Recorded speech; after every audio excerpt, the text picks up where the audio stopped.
সাকিব আল হাসান অবশেষে এলপিএল খেলতে গেছেন। তিনি আজকে গেছেন, আজকেই দলের চান্স পেয়ে গেছেন।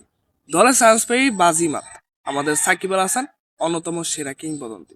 দ্বিতীয়বারের মতন এলপিএল মাতাতে গেলেন আমাদের সাকিব আল হাসান, আমাদের নবাব আল হাসান সাকিব আল হাসান।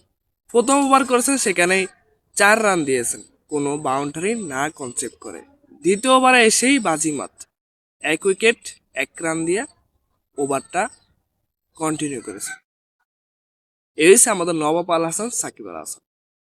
তাহলে এলপিএল খেলতে গেছে। কিছু পোলাপান বলতেছে সাকিব আল হাসান নাকি এলপিএল মাতাতে যাবেন না, তাদের দলের মালিক নাকি গ্রেপ্তার হয়েছেন, তাই জন্য সাকিব আল হাসান, তাসকিন আহমেদ এলপিএল খেলতে যাবেন না।